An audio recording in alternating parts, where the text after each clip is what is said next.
En toda la década del 90 fuimos víctimas de secuestros de aviones, infiltraciones armadas, intentos de asesinatos contra Fidel y otros dirigentes de la revolución. Recordamos que en el propio año 97 se produjo también, organizado por terroristas de origen cubano, un plan de atentados contra el comandante en jefe para ser ejecutado durante la 7ª cumbre iberoamericana en la isla Margarita.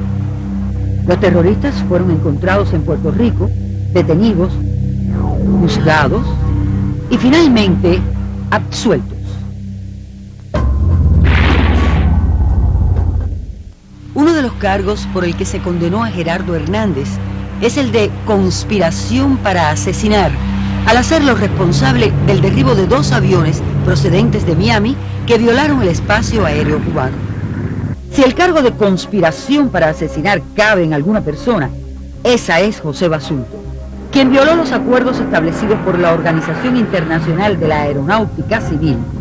Él es el responsable de las muertes de los tripulantes de las avionetas que violaron el espacio aéreo cubano.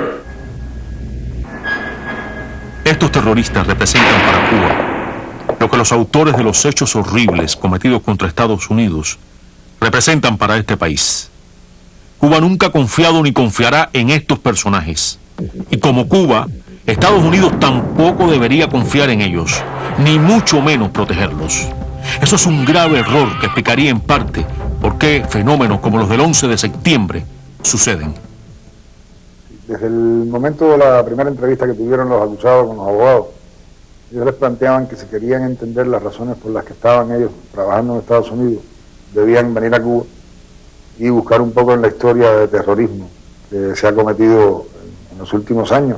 Noviembre de 506, Centro Habana recibido, le informo, zonas peligrosas número 8 y 9 al norte de La Habana activadas. Evite penetrar en esas zonas porque pondrá en peligro la seguridad de su vuelo. ATC son las iniciales de la frase en inglés Air Traffic Control, que en español significa control de tránsito aéreo. O sea, el ATC se dedica precisamente a eso, a controlar el movimiento de todas las aeronaves civiles de transporte de pasajeros de carga en el espacio aéreo mundial. Este personaje fue uno de los fundadores de Hermanos al Rescate. Como líder de esta organización de pilotos, tiene gran influencia dentro de la comunidad de Miami y se reconoce él mismo como un experto en sabotaje, inteligencia, explosivos y subversión, para lo cual fue entrenado por la CIA en la década de los años 60. Hace pública ostentación de su condición de violador de leyes internacionales y nacionales de aviación y reconoce haber disparado con un cañón desde aguas cubanas hacia un hotel en la costa. ¿Qué pasaba en la realidad con estas aeronaves Hermanos al Rescate? Incumplían la ruta propuesta. O sea, penetraban en el espacio aéreo internacional asignado a la República de Cuba, pero continuaban volando hacia la zona de Ciudad de La Habana y penetraban ya en el espacio aéreo soberano de Cuba. Violaban zonas peligrosas activadas, que estaban activadas con tiempo de anticipación, que eso estaba publicado a todas las autoridades aeronáuticas del mundo, incluidas las autoridades aeronáuticas norteamericanas. Sin embargo, ellos hacían caso omiso de todo eso y penetraban en esa zona. René González Segueret, piloto de profesión, infiltrado en la organización para conocer sus planes y advertir a las autoridades cubanas.